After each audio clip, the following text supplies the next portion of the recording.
Big breaking చూస్తున్నాము. ఆంధ్రప్రదేశ్లో నిన్న రాత్రి 8 గంటలకు ఆంధ్రప్రదేశ్ సీఎం వైఎస్ జగన్మోహన్ రెడ్డి గారిపై రాళ్ల దాడి జరిగింది. తెలుగుదేశం పార్టీకి సంబంధించిన వ్యక్తులే ఈ దాడి చేయించారని అధికార పార్టీ ఆరోపిస్తున్న తరుణంలో ఈరోజు మరోసారి ఆంధ్ర రాష్ట్రంలో ఊహించని స్థాయిలో షాక్ అయితే తగిలింది. జనసేన అధినేత పవర్ స్టార్ పవన్ కళ్యాణ్కు ప్రమాదం తప్పింది. గుంటూరు జిల్లా తెనాలిలో నిర్వహిస్తున్న వారాహి యాత్రలో భాగంగా పవన్ కళ్యాణ్పై ఓ వ్యక్తి రాయి విసిరాడు. అయితే ఆ రాయి ఆయనకు తగలడకుండా దూరంగా పడింది. దీంతో ఆ రాయి విసిరిన వ్యక్తిని పట్టుకొని జన సైనికులు పోలీసులకు అప్పగించారు. కాగా నిన్న ముఖ్యమంత్రి జగన్పై రాళ్ల దాడి ఘటన మరవక ముందే ఈరోజు పవన్ కళ్యాణ్పై దాడి జరగడం సంచలనంగా మారింది. రాళ్ల దాడి పెరుగుతున్న నేపథ్యంలో భద్రతా సిబ్బంది పూర్తిగా అప్రమత్తంగా ఉంటుంది.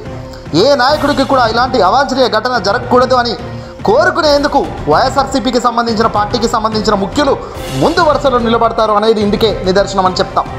ఒకరికి హాని కలగాలి, ఒకరు బాగుండొద్దు అని కోరుకునే వ్యక్తులం కాదు మేమంతా కూడా. కేవలం మంచి లక్షణాలతో, కేవలం యుద్ధం అనేది ఓట్ల రూపంలో ప్రజల మనసులు గెలుచుకునే తట్టే ఉండాలి తప్ప రౌతులు తీసుకొని కొట్టుకోవడము, యుద్ధం చేసుకోవడం అంటే గన్నులు తెచ్చి పేల్చుకోవడం అన్నది కాదు అన్నది మేము మొదటి నుంచి చెప్తున్నాం. కానీ లేదు హింసకే పోతాము, హింస మాదిరే మా గెలుపు ఉంటుందంటే మాత్రం తిరిగి అధికార పార్టీ వాళ్ళు ఏదైనా చేస్తే మాత్రం దాన్ని ఊహించని స్థాయిలో తట్టుకోలేనంత కూడా ఉంటుంది అనడంలో సందేహం లేదు. కానీ ఎప్పుడు జగన్మోహన్ రెడ్డి గారు కానీ అధికార పార్టీకి సంబంధించిన నాయకులు కానీ ఎప్పుడు లైన్ క్రాస్ అయితే చేయలేదు. ఈరోజు ఇంత పెద్ద గాయం జగన్ ముఖానికి తగిలిన కొంచెం అయితే జగన్ ప్రాణానికే ముప్పు ఉన్నప్పటికీ కూడా ఈ పొద్దు కూడా జగన్మోహన్ రెడ్డి గారు సంయమనం పాటిస్తున్నారు.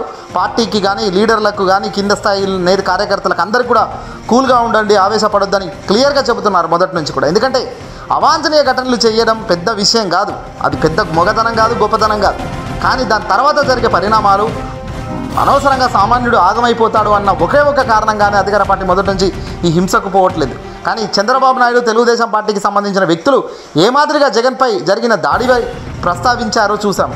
అయితే ఈ పవన్ కళ్యాణ్ అయితే ఈ మొగోడైతే అసలు కనీసం జగన్మోహన్ రెడ్డి గారికి జరిగిన దాడిని ఖండించలేదు కదా, సరికదా కనీసం దానిపై తన ట్విట్టర్ వేదికగా ట్వీట్ కూడా చేయలేదు. కానీ ఈరోజు మాత్రం పవన్ కళ్యాణ్పై రాయి విసిరారు, ఒక వ్యక్తి విసిరిన వ్యక్తి కూడా దొరికాడు. కానీ ఇలాంటివన్నీ కూడా తగదు. కొంపదీసి అధికార పార్టీకి సంబంధించిన వాళ్ళు ఎవరైనా కోప ఉద్రిక్తులై ఇలాంటి కార్యక్రమాలు అయితే చేయకూడదండి. దయచేసి ఏ పార్టీకి సంబంధించిన నేతలనైనా ఎవరు కూడా కొట్టే పరిస్థితి ఉండకూడదు. చట్టబద్ధంగా న్యాయబద్ధంగా గెలుద్దాం. ఓట్లు వస్తాయి, ఎన్నికల తర్వాత నెల తర్వాత జరిగే మన యుద్ధంలో గెలవాలి. ప్రజలు ఓట్లు వేసి మనం ఏంటో మన సత్తా ఏంటో చూపించుకోవాలి తప్ప ఇలా రౌతులు వేసినంత మాత్రాన మనం గెలిచినట్టు కాదు, ఎవడు కూడా గెలిచినట్టు కాదు. రౌతులు వేసిన ఒక మనిషిని హింస పెడతానంత మాత్రాన అది పెద్ద మొగతనం అనుకుంటే మాత్రం అంతకన్నా ఆడవట్ల వేషం ఇంకోటి ఉండదు అనేది మాత్రం చాలా క్లియర్గా చెబుతున్నాం. ఏదేమైపోయినకి పవన్ కళ్యాణ్ గారిపై రాయి దాడికి ఎలాంటి దాడి ఏదైతే తాగలేదు, సంతోషం. భద్రతను పెంచుకోండి, జాగ్రత్తగా ఉండండి అని చెప్పక తప్పని పరిస్థితి.